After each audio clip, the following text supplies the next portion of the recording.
जय हिंद दोस्तों। तो आज़ादी तो हमने लास्ट वीडियो में ले ली थी। अब हम देखेंगे कि कॉन्स्टिट्यूशनल डेवलपमेंट्स क्या हुए इंडिया के, उससे रिलेटेड जो क्वेश्चंस आए हैं राइट फ्रॉम 1773 से लेके आज़ादी तक, बिकॉज पार्टीशन हो गया इंडिया का, we got independence. Now we will be dealing in 2 or 3 more chapters with the constitutional developments and some other things. उसके बाद मिसलेनियस पोर्शन आ जाएगा, ठीक है, एंड देन आ हिस्ट्री घटना चक्र वुड बी कंप्लीटेड। सो देखते हैं इसमें फर्स्ट क्वेश्चन क्या है। First question here is the regulating act was passed in. तो रेगुलेटिंग एक्ट आप सबको पता ही है 1773 में पास हुआ था ब्रिटिश पार्लियामेंट के द्वारा। क्यों पास किया गया था? For the regulation of British east India companies Indian territories, ठीक है। तो इंडिया में जो ब्रिटिशर्स ने जो अपनी टेरिटरीज बनाई हुई थी उनको रेगुलेट करने के लिए ये जो रेगुलेटिंग एक्ट है वो पास किया गया था। मेनली कहाँ पर? उस समय बंगाल में उन्होंने बनाया था, mainly in Bengal. Main provisions क्या थे कि एक तो गवर्नर जनरल अपॉइंट किया जाएगा फोर्ट विलियम का बंगाल में, supervisory powers over the presidencies of Madras जो कि अभी चेन्नई में है, ठीक है। तो फोर्ट विलियम का एक गवर्नर जनरल बनाया गया बंगाल में, सुपरवाइजरी पावर्स हो गई over the presidencies of Madras जो कि चेन्नई में है, एंड बॉम्बे जो अभी मुंबई है। गवर्नर जनरल का एक काउंसिल होगा जिसमें of 4 members who were given the power to cast a vote, ठीक है। तो काउंसिल होगा जिसमें 4 मेंबर्स होंगे जिनको वोट कास्ट का पावर होगा, बट कोई वीटो नहीं होगा। वॉरेन हेस्टिंग्स जो था वो पहला गवर्नर जनरल बना था, कहाँ का? बंगाल का, ठीक है। गवर्नर ऑफ बंगाल पहला कौन बना था? Warren Hastings. In which year was regulation act passed? Regulation act कब पास हुआ? 1773। Regulating act 1773।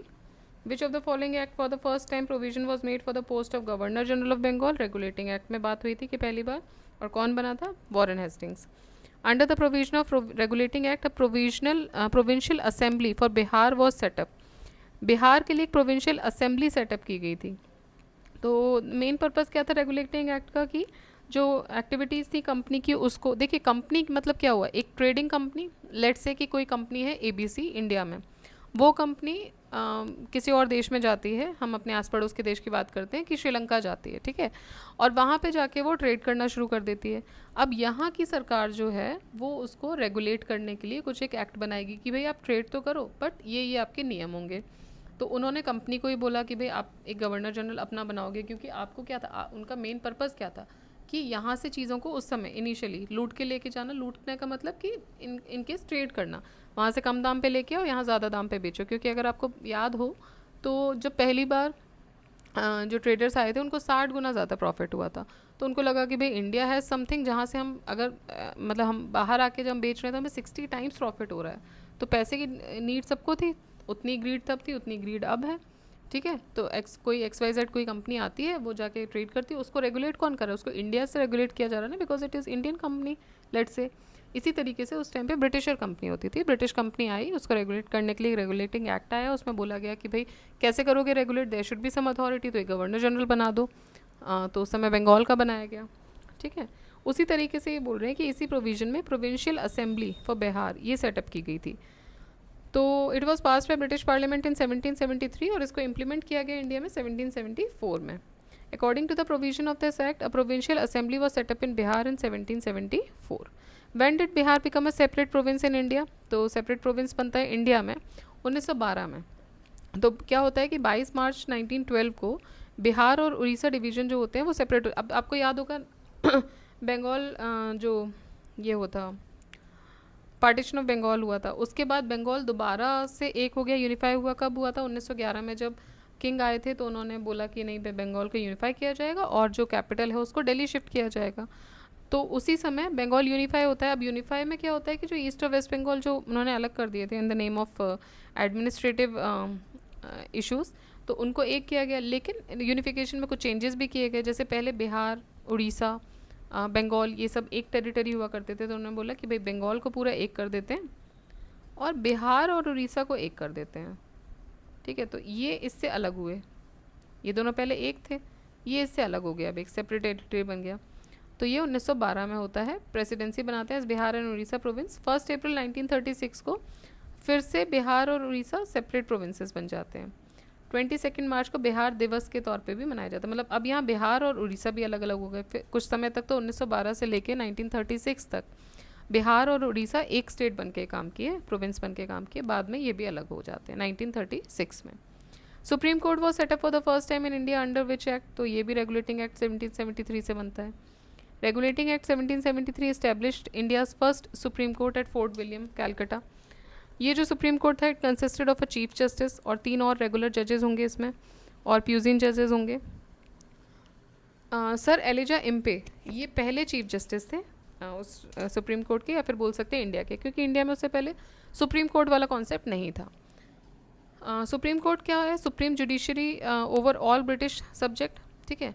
तो जितने भी ब्रिटिश सब्जेक्ट हैं इंडिया में, उस पर सुप्रीम जुडिशरी जो होगी, उससे रिलेटेड कोई भी अगर इश्यूज़ आएंगे तो वो सुप्रीम कोर्ट डील करेगा। इसमें क्या क्या आ जाएंगे? Including the provinces of Bengal, Bihar, Orissa. Supreme court came into force in 1774। Supreme court of Kolkata started in India was introduce by the which act, तो दिस रेगुलेटिंग एक्ट ऑफ 1773 जो कि ऑप्शन में नहीं है। ओके, पिट्स इंडिया एक्ट कौन सा था? 1784 का था। First chief justice of supreme court establish by East India Company was Elijah Impey. Which act gave the right to reject the decision of committee to governor general, तो ये which act gave the right to reject the decision of the committee to governor general, तो ये act 1786 ने ये अधिकार दिया। 1786 में एक बिल आया, was brought in the parliament relating to India in a bid to, कौन सी पार्लियामेंट? ब्रिटिश पार्लियामेंट की बात हो रही है, तो उस समय इंडिया में तो कोई पार्लियामेंट का कॉन्सेप्ट नहीं था। Relating to India in a bid to prevail upon Cornwallis to accept the governor generalship of India. Cornwallis wanted to have the power of both governor general and the commander in chief, ठीक है। तो देखिए एक parliament में bill आता है relating to India in a bid to prevail upon Cornwallis to accept the governor generalship of India, ठीक है। तो कॉर्नवालिस ये चाहता था कि उसको गवर्नर जनरल की पावर भी मिल जाए और कमांडर इन चीफ की भी मिल जाए। The provisions of the act were that governor general in special cases relating to peace, defence और wellbeing of the Indian empire had the power to override the majority of council and enforce their rule, ठीक है। इस act में ये provision ये था कि कोई स्पेशल केसेस हैं, जैसे कि मान लो पीस, आपको बहुत ज़्यादा केओस हो रहा है तो पीस लाना है, या डिफेंस का केस है, या फिर इंडियन एम्पायर जो है, मतलब ब्रिटिश इंडियन एम्पायर जो है, वहाँ पे कोई वेलबींग का काम आपको करना है, ऑल दो ब्रिटिशर्स के लिए हैड द पावर, तो इनको ये पावर दी गई थी कि आप जो मेजॉरिटी है काउंसिल की उसको भी ओवर रूल कर सकते हो, उसको भी ओवरराइड कर सकते हो और अपना रूल एनफोर्स कर सकते हो। गवर्नर जनरल जो था अब ज़्यादा इफेक्टिव रूलर बन गया था British India. Effective ruler British India act of 1786 एक supplement was a supplementary bill brought by Pitt and was passed in 1786, ठीक है। तो ये सप्लीमेंट्री बिल था, मतलब 1784 में पिट्स इंडिया एक्ट आया, उसके बाद उनको लगा होगा कि ये ज़रूरत भी है, तो उन्होंने एक सप्लीमेंट्री बिल के तौर पे इसको लाया और गवर्नर जनरल की पावर्स को बढ़ा दिया कि भाई स्पेशल केसेस में आप अपना रूल एनफोर्स कर सकते हो। Okay, which of the following acts empowered Lord Cornwallis to overrule the decision of his council, तो ये था एक्ट ऑफ 1786 कि अपने काउंसिल का डिसीजन ओवर रूल कर सकते हैं। When were the rights of tenants on land in Bengal, when were the rights of tenants on land in Bengal and Bihar recognized by Bengal tenancy act, तो ये होते हैं 1885 में। Bengal tenancy act 1885 recognize the rights of tenants on land in Bengal and Bihar. The objective of this act was to define the rights and liabilities of zamindars and tenants. Okay. By a regulation in 1793, the district collector was deprived of his judicial powers and made the collecting agent only. What was the reason for such regulation? ठीक है, तो regulation जो था 1793 का, जो district collector था उसको अपनी जुडिशियल पावर्स को डिप्राइव करना पड़ा। मेड द अब वो सिर्फ एक क्या रह गया था, डिस्ट्रिक्ट कलेक्टर, अपनी जुडिशियल पावर उसकी खत्म हो गई थी और वो सिर्फ एक कलेक्टिंग एजेंट रह गया था, ठीक है। तो कलेक्टर जो बोलते हैं, अभी हम जो बोलते हैं कलेक्टर, उसके पास कुछ पावर्स होती हैं। उस समय इनिशियली कलेक्टर के पास पावर होती थी, इसीलिए आज हम बोलते हैं ना आप जनरल लैंग्वेज में बहुत कलेक्टर बन गए हो, आप भी इनफैक्ट उसी की तैयारी कर रहे हो, तो उसके पास पावर्स होती थी। बाद में उसको क्या किया, उससे डिस्ट्रिक्ट कलेक्टर जो था उससे जुडिशियल पावर्स ले ली गई थी 1793 के एक्ट से, और वो सिर्फ एक कलेक्टिंग एजेंट बन गया था। तो इसका रीज़न क्या था, क्यों ऐसा किया? तो Lord Cornwallis was alarmed at the extent of power, क्योंकि डिस्ट्रिक्ट कलेक्टर आप समझ रहे हो, आज आप जिस जॉब के लिए प्रिपरेशन कर रहे हो क्यों करते हो?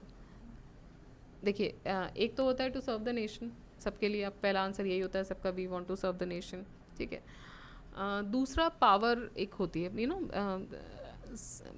आपको आपके हाथ में एक पावर आती है, पूरे डिस्ट्रिक्ट को मैनेज कर रहे हो, you are managing the district, okay. So वहाँ पे जो पावर होती है वो कॉन्सेंट्रेट हो जाती है, पूरे एक डिस्ट्रिक्ट के पावर आपके हाथ में है, you have this immense power. तो वो ये जो मतलब पावर की बात है, कॉर्नवालिस भाप किया था। Cornwallis was alarmed at the extent of power concentrated in the district collector and felt that such absolute power was undesirable. और उनको लगा कि भाई एक बंदे को, एक पर्सन को इतनी पावर देना is undesirable, it is not required. तो ये चेंजेस उसने किए। Cornwallis judicial reforms took the final shape in 1793 और and were embedded in the famous Cornwallis code. तो उसने कॉर्नवालिस कोड बनाया। The new reforms were based on the principle of separation of powers. अभी जो नए reforms बने थे उसमें सेपरेशन ऑफ पावर्स की बात है कि भाई एक ही बंदे के हाथ में, एक ही इंसान के हाथ में सारी पावर्स नहीं देंगे, विल डिस्ट्रीब्यूटेड, सेपरेट करेंगे उसको, ठीक है। Under the influence of 18th century French philosophers, तो उस समय 18th सेंचुरी के जो फ्रेंच फिलोसफर्स थे उनके इन्फ्लुएंस में आके Cornwallis sought to separate the revenue administration from the administration of justice. क्योंकि अभी क्या था, दोनों ही पावर एक ही बंदे के हाथ में थी, जस्टिस भी उसको देना है, ठीक है। रेवेन्यू एडमिनिस्ट्रेशन मतलब पैसा भी है और पावर भी है, तो दोनों जब मिल जाएंगे तो ये इसके लिए भी एक दिक्कत की बात हो सकती है जो ऊपर बैठा हुआ है गवर्नर जनरल, क्योंकि पूरी कॉन्सेंट्रेटेड तो एक ही जगह है।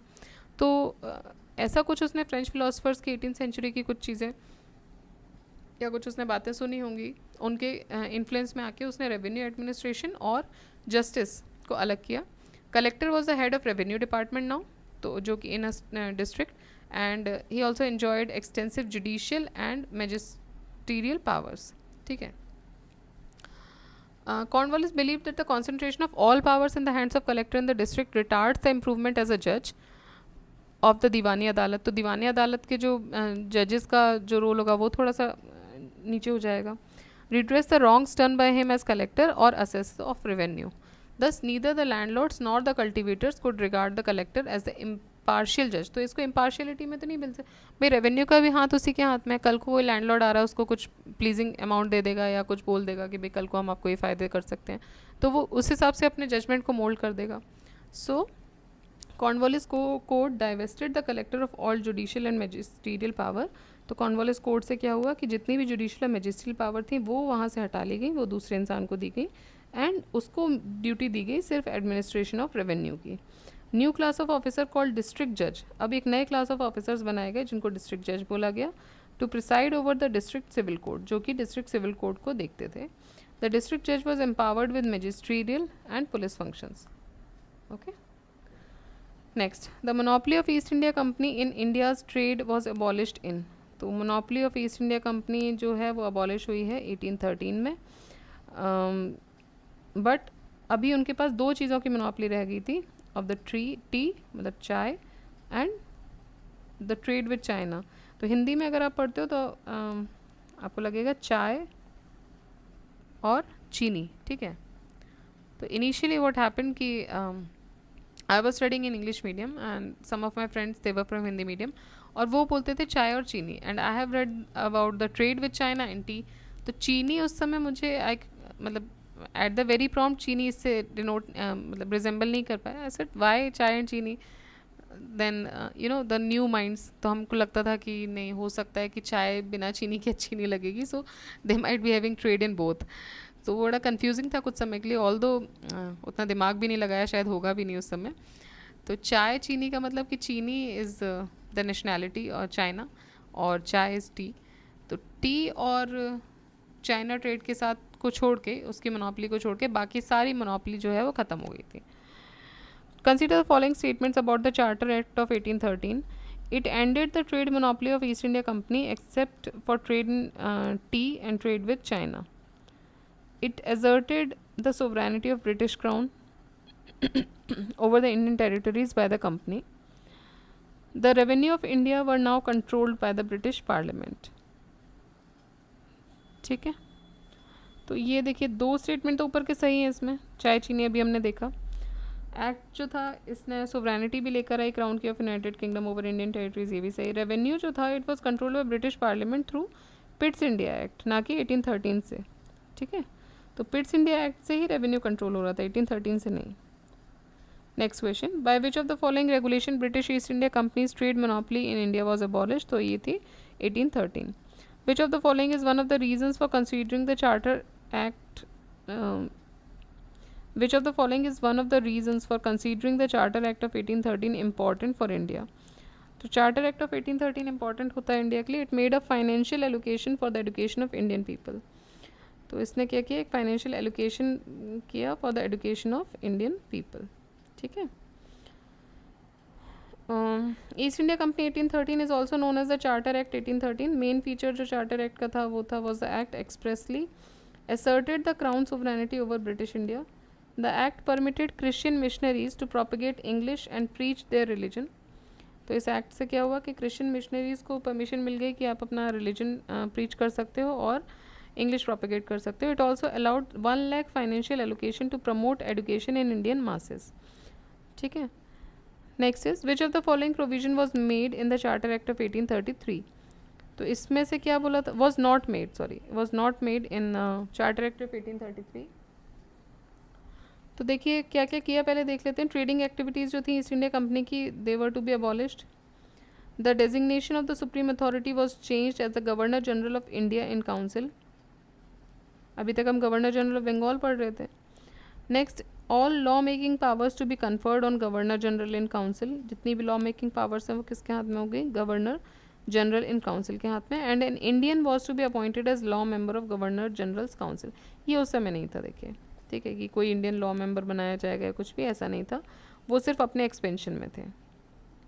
सो चार्टर एक्ट ऑफ 1833 रिन्यू हुआ on the condition that in company should abandon it's true entirely alike with India and China and permit Europeans to settle freely in India. The company lost its monopoly in China and also the trade of tea, which it enjoyed with Charter Act of 1813. Governor General of Bengal was made the Governor General of British India with this act, and all financial and administrative powers were centralized in the hands of Governor General and Council. The fourth member was not entitled to act as a member of council. ठीक है. तो ये fourth member जो था वो council का member का entitlement नहीं मिला था except for legislative purpose. British member को अपॉइंट किया गया था as a law member in the governor general's council. A first fourth person appointed as a member of council was Lord Macaulay. तो ये जो चौथा पर्सन अपॉइंट किया गया था, चौथा मतलब चौथा इन द काउंसिल, और वैसे फर्स्ट वो था लॉर्ड मैकोले. ठीक है. So which of the following had recommended to hold the Indian civil service examination simultaneously in India and England? इसमें से किसने बोला था कि इंग्लैंड और इंडिया में साइमल्टेनियसली एक ही समय पे सिविल सर्विसेज एग्जामिनेशन होंगे? तो ये बोला गया था मॉन्टेग्यू चेम्सफोर्ड रिफॉर्म्स में. ठीक है. उन्होंने रिकमेंड किया था कि to increase the number of Indians in administration and also recommended that and also recommended that the examination shall be jointly held in British and East India. Basically not East India, ये बोल सकते हैं कि India for civil services के लिए. On the recommendation, civil services were held together in England and India from 1922. तो 1922 से दोनों जगह होने लगी एक साथ. Hutchinson Commission report submitted its report in 1887. The commission opposed to the demand of the simultaneous holding in England as well as in India. Okay. Next, which act provisioned competitive exam system for civil services? तो competitive exam system for civil services होता है 1853 से. Provided that the salary of the members of board of control, its secretary and other officers would be fixed by the British government, but the payment would be made out of the company's fund. ठीक है. इसमें बोला गया था जो salary है member of board of control की, उसके सेक्रेटरी की और दूसरे ऑफिसर्स की, वो फिक्स होगी ब्रिटिश गवर्नमेंट के द्वारा, बट जो पेमेंट होंगे वो कंपनी के फंड से होंगे. The number of the directors of the court of directors was reduce from 24 to 18. तो कोर्ट ऑफ डायरेक्टर्स जो थे वो 24 से 18 कर दिए गए, जिसमें से 6 जो थे नॉमिनेट किए गए क्राउन के द्वारा. Court of directors was divested of its right to patronage and company services and they were thrown open to competition. कोई डिस्क्रिमिनेशन नहीं हुआ किसी भी तरीके का. A committee with Macaulay was formed in the following year 1854 to give effect to the scheme of appointment in civil services through competition. ठीक है. Which of the following acts for the first time created a functioning legislature council in India? तो ये था charter act of 1853. Which of the following act for the first time created a functioning legislature council in India? Functioning legislature council किससे बनती है पहली बार? ये बनती है चार्टर एक्ट ऑफ 1853 से. So, a decisive step had been initiated in the separation of powers between the executive and the legislature by the Charter Act of 1853. पहली बार ऐसा हुआ, it was for the first time in India, कि जब legislative council establish की गई, the total number of members in the legislative council was 12. तो पहली बार legislative council बनी 1853 के एक्ट से, और total number कितना था उसमें? 12. In which of the following years the British government finally agreed to hold the Indian Civil Services examination simultaneously in India and England? तो ये होता है 1922 से. 1922 ऑनवर्ड्स ICS एग्ज़ाम जो थे वो इंडिया में हुए. In 1924, Lee Commission had recommended in its report for the establishment of an independent and impartial public service commission. किसके लिए? इंडिया के लिए. On the basis of such recommendation, UPSC Union Public Service Commission was established in 1926. तो UPSC जिसके लिए आप प्रयासरत हैं, प्रिपेयर कर रहे हैं, आप में से कुछ लोग होंगे जो यूपीएससी के लिए भी साथ में प्रिपेयर कर रहे होंगे along with state civil services. तो ये बना था 1926 में. Subsequently by the government of India act 1935 public service commission भी इस्टेब्लिश हो गए थे अलग से. ठीक है, तो जो अभी पब्लिक सर्विस कमीशन कर रहे हैं वो भी इस्टेब्लिश हो गए थे for central and state government services. Match list 1 with list 2. Establishment of board of control, establishment of supreme court. देखिए आपको याद होगा सुप्रीम कोर्ट किससे बना था? 1773 से. Permission of appointment of Christian missionaries, ये होता है 13 से ही. Law member in governor general council, ये 33 से आ गया था. Establishment of board of control 1784.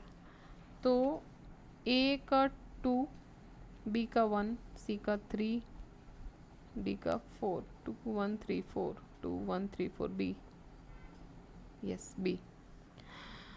Match list 1 with list 2 again. Charter Act of 1813. Okay. हाँ, तो ए का हो जाएगा आपका 2. Company's trade monopoly in India was ended. Regulating act of 1773. The power to govern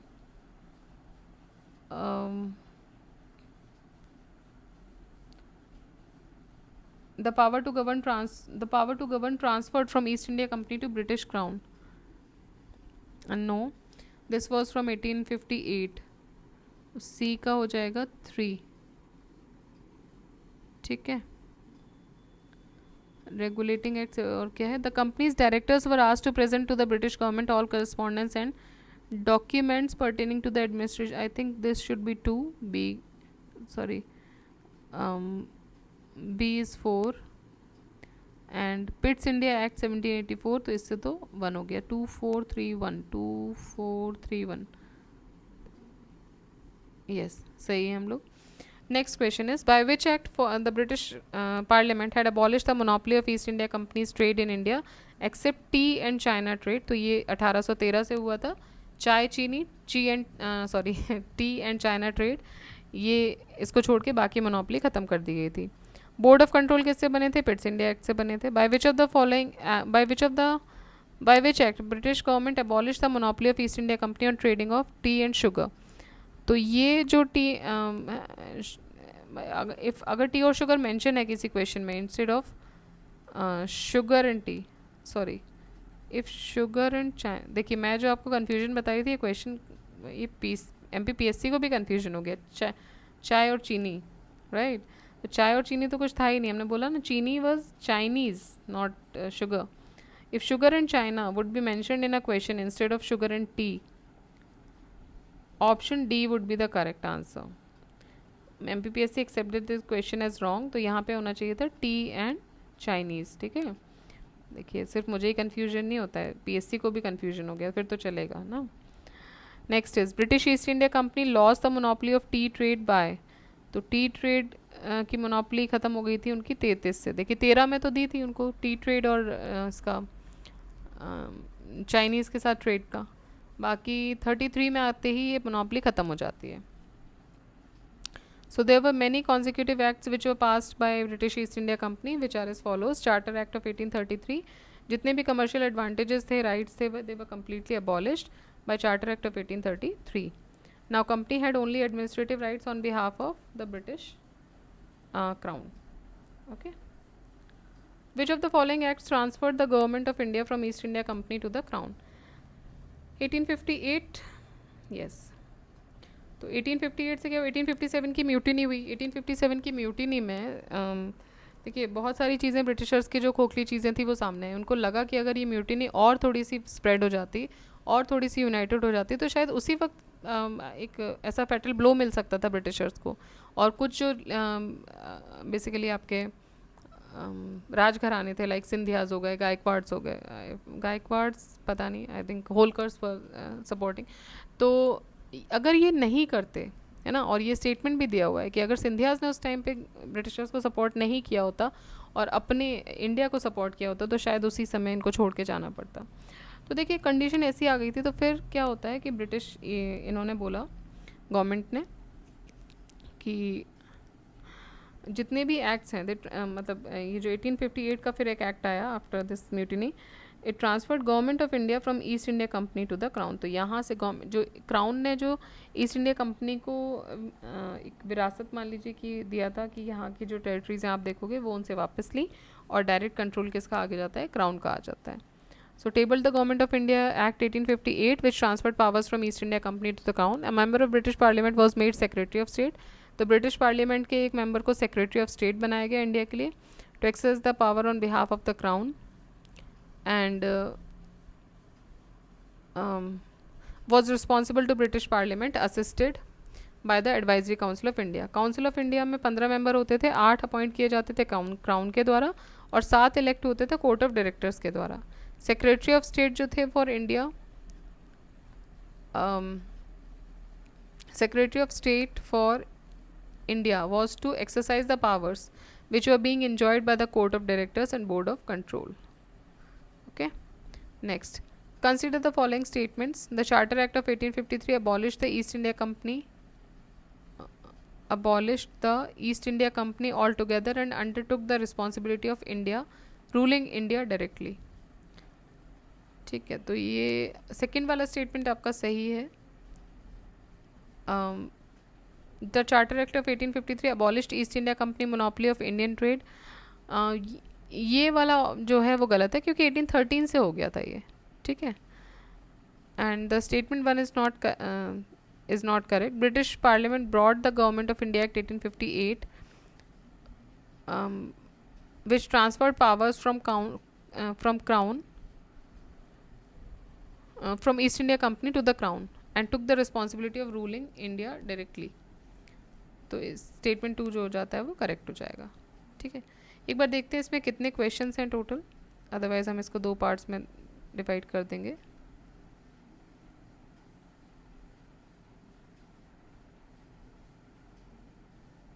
– 68 questions हैं. ओके.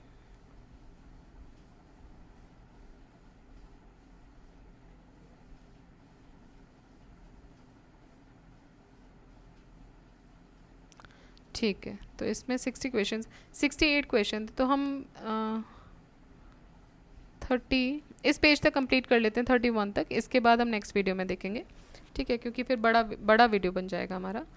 तो देखते हैं which of the following act empowered the governor general of India to issue ordinances. Ordinances किससे है, बहुत important question है. अभी भी जो ऑर्डिनेंस पास होते हैं वो ये आया किससे था, 1861 से. ठीक है. So Indian Council of Act 1861 empowered the Governor General to issue ordinance. These ordinances were applicable for maximum of 6 months. 6 महीने के लिए लागू रहते थे, जैसे अभी होते हैं वैसे तब होते थे. ऑलराइट, तो यहाँ पे हम इसको ख़त्म करते हैं. बाकी क्वेश्चन हम जो है नेक्स्ट वीडियो से स्टार्ट करेंगे from question number 32 to 68 and ठीक है. ठीक है, तो हम इसको करेंगे नेक्स्ट वीडियो में discuss. Nothing, I was about to say something but I forgot, so it's okay. This is the Gajni memory. Anyways, आप लोग पढ़ते रहिए, बढ़ते रहिए. जय हिंद, जय भारत.